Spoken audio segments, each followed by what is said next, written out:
Rahman Rahim. Donc, on continue mes cours de renforcement des sciences de la vie de la Terre au niveau du lycée. Donc, l'unité 6, les phénomènes géologiques accompagnant l'orogenèse, c'est-à-dire la formation des chaînes de montagnes et leur relation avec la tectonique des plaques. La leçon numéro 2, donc la leçon 1, j'ai parlé des chaînes de montagnes récentes, les chaînes de subduction, chaînes de collision, chaînes d'abduction. Maintenant, on va parler de la leçon 2, ce sont les déformations tectoniques caractéristiques des chaînes de montagnes. Voilà. Donc, qu'est-ce que la tectonique? C'est quoi? C'est l'étude des déformations des roches, donc, qui constituent l'écorce terrestre, c'est-à-dire qui constituent donc les plaques lithosphériques. D'accord? Les différents types de déformations tectoniques, alors il y a des déformations qui sont, on les appelle des déformations cassantes, c'est-à-dire les failles et les fractures, pour les roches bien sûr dures. Les déformations souples, c'est-à-dire les plis, c'est-à-dire pour les roches qui sont un peu ductiles, souples. D'accord?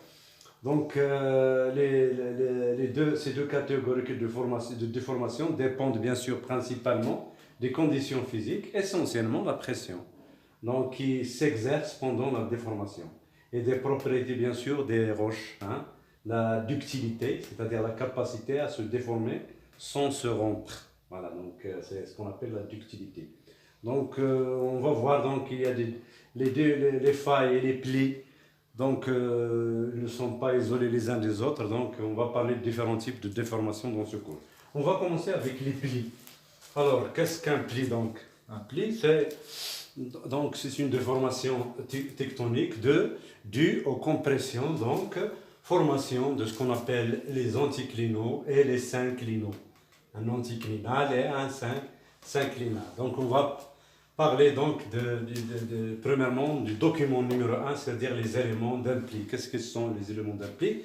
Alors, vous avez vous avez par exemple ici un anticlinal et ici un synclinal. Donc c'est le plan, on l'appelle le plan axial du pli anticlinal. 2, donc c'est l'ensemble, donc la ligne qui lie donc les points les plus hauts d'un pli anticlinal. Donc ça s'appelle la charnière anticlinale. Voilà. Les 3, ce sont les flancs, ici par exemple, les flancs du pli. 4, c'est la charnière synclinale, voilà. L'ensemble donc des points les plus bas dans un pli synclinal. 6, 5 bien sûr, 5 oui, 5 c'est le flanc, bien sûr, ça c'est un flanc, les flancs. Donc j'ai un iptayet, voilà. 6, le plan axial synclinal, voilà ici. Alors, pour le plan axial, c'est l'ensemble. Donc, c'est un plan qui lie toutes les charnières, donc toutes les charnières d'un pli anticlinal ou bien synclinal. D'accord? Alors, pour les différents types de plis, alors, selon, donc vous avez ici un pli, selon l'angle alpha 1 et alpha 2, on peut donc classer donc, les plis en, ici, 5 types. Alors, vous avez un pli droit.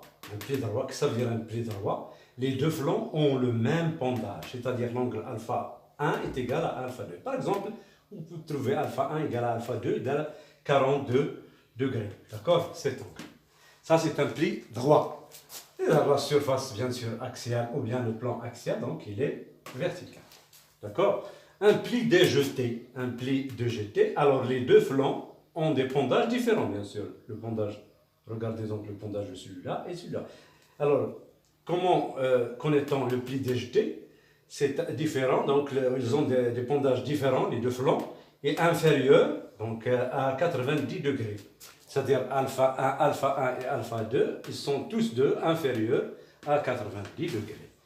Un pli déversé. Qu'est-ce qu'un pli déversé? C'est l'un des flancs a un pendage inférieur à 90, par exemple celui-là, alors que l'autre flanc a un pendage supérieur à 90 degrés.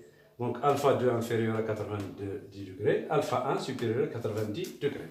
Le pli à genoux, bien sûr, l'un des flancs a un pendage inférieur, ici inférieur à 90, et l'autre, bien sûr, un flanc vertical. C'est le pli à genoux. Donc alpha 2 inférieur à 90 et alpha 1 est égal à 90. C'est un pli, donc c'est un flanc vertical. Pour le pli couché, le plan axial bien sûr du pli couché hein, est presque horizontal. Donc vous avez un pli couché. D'accord? La surface axiale, donc le plan axial, il est horizontal. Ça c'est pour les différents types de plis, donc les éléments du pli et les différents types de plis. Pour les failles, alors, le deuxième type, bien sûr, ce sont les déformations cassantes. Et on va commencer avec le donc quels sont les éléments d'une faille. C'est quoi? C'est une déformation. Une faille, c'est une déformation cassante, donc qui se manifeste par un déplacement des deux compartiments, bien sûr, isolés, donc séparés par la faille. Un déplacement, ce déplacement, donc ça s'appelle le rejet de la faille. Donc petit a ici, vous avez le rejet de la faille. Donc regardez cette couche et l'autre couche bien sûr. Donc alpha A, c'est le rejet de la faille. B, c'est le miroir de la faille. Donc le miroir de la faille, c'est un miroir, donc c'est une surface de glissement lorsque la faille survient. Donc glissement d'un compartiment par rapport à l'autre. Donc ce miroir, comment le reconnaît-on sur le terrain? Il contient des stries. On les appelle des stries de glissement qui nous donnent une idée sur la direction, bien sûr, du déplacement. Voilà, C, bon, C, c'est le compartiment affaissé, ou bien le compartiment inférieur, affaissé. Et D, c'est le compartiment donc surélevé, donc supérieur.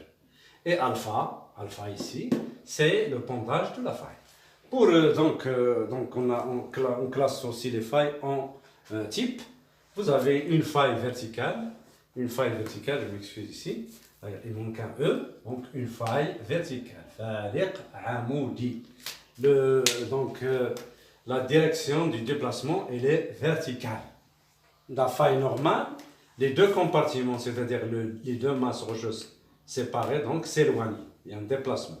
D'accord? Il y a un rejet, donc un rejet horizontal. D'accord? Alors, pour la faille inverse, alors les deux masses de la faille se rapprochent. Il y a un rapprochement des deux masses rocheuses. Et recouvrement partiel de l'un des compartiments par rapport à l'autre. C'est-à-dire, donc c'est comme si on a des roches qui vont chevaucher d'autres. Donc c'est ici une compression par exemple. Pour les failles normales, il y a extension. Donc ça on appelle extension. Voilà. Et ici donc compression. D'accord? Alors, le décrochement incliné sénestre, c'est un déplacement, donc c'est une cassure donc horizontale, donc c'est avec déplacement horizontal. Alors, les deux compartiments donc séparés, ils se déplacent horizontalement. Et si le déplacement se fait à l'encontre, donc le déplacement à l'encontre des aiguilles d'une montre, on appelle ça le décrochement incliné sénestre. Ici, c'est le contraire, donc le déplacement se fait donc, dans le sens des aiguilles d'une montre, donc on l'appelle, c'est un décrochement ici incliné d'extra, vers la droite, ici vers la gauche. Alors, comme on a dit, alors les failles et les plis, donc il y a ce qu'on appelle les déformations donc, intermédiaires, c'est-à-dire on a en même temps des plis et des failles. Donc ici, dans ce document 3, on suit donc un pli. Donc vous avez ici les pressions tectoniques ici, donc, qui s'exercent sur ces couches. Étirement, alors dans un flanc, il y a un étirement. L'étirement et la diminution de l'épaisseur d'un flanc. D'accord? Donc plissement ici. Alors là, ça c'est la phase 1. La phase 2. Alors, ici, diminution de l'épaisseur avec apparition d'une faille dans le flanc inverse. Donc, vous avez ici faille. D'accord? Donc, on passe du pli au pli faillé. Donc, c'est un pli faillé avec un rejet, bien sûr. Alors, si les compressions tectoniques continuent comme ça, on va avoir un chevauchement. Donc, ces roches vont chevaucher donc, les autres. Donc, les roches, donc les strates chevauchantes et les strates ici chevauchées avec ici un régime. Donc d'accord. Donc ce qui dit chevauchement, donc on va parler de ce qu'on appelle les nappes de charriage. Il y aura donc les nappes de charriage, il y aura un déplacement à des centaines de kilomètres, des masses rocheuses qui vont donc arriver à d'autres endroits. D'accord? D'ailleurs, on va parler ici directement de la nappe de charriage. C'est quoi une nappe de charriage? La nappe de charriage est un ensemble de terrain qui a été déplacé, c'est-à-dire alloctone. Le terme alloctone, ça veut dire qu'il a été déplacé, il vient de loin. Et est venu recouvrir un autre ensemble, c'est-à-dire l'ensemble qui est autochtone, dont il était très éloigné à l'origine. Donc à l'origine.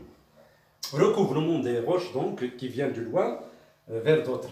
Donc les parties les plus avancées forment ce qu'on appelle le front de la nappe. Regardez ici l'exemple de Tanger, dans les rides, donc Rifen. Donc, la chaîne Rifen au Maroc, au nord du Maroc, l'unité de Tanger.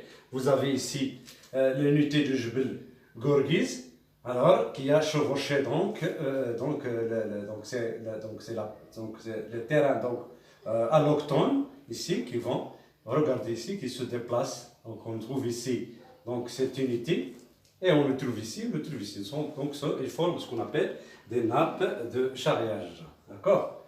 Donc ça, je récapitule. Une nappe de charriage est un ensemble de terrain qui a été déplacé à l'octone et est venu recouvrir un autre ensemble autochtone, voilà, les autochtones par exemple, dont il était très éloigné à l'origine. Les parties les plus avancées forment le front de la nappe. D'accord? Alors, d'une part, ça, c'est ce qu'on appelle donc le nappe de charriage.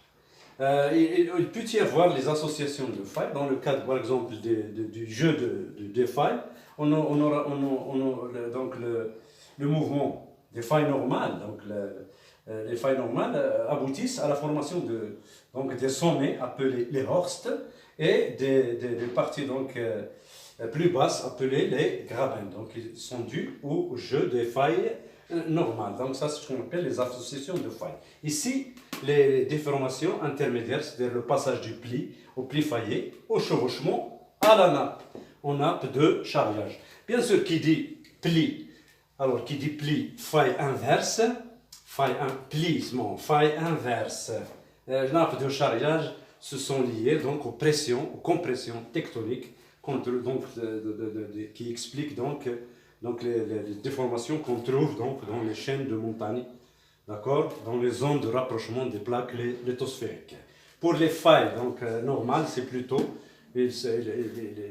l'extension. Donc ils aboutissent donc à l'éloignement des plaques lithosphériques. J'espère donc que vous avez donc appris quelque chose avec ce petit chapitre, donc les déformations tectoniques caractéristiques des chaînes de montagne. Abonnez-vous à la chaîne SVT plus Carbone. On aura, Inch'Allah, tout pour comprendre donc les SVT pour l'examen. Merci.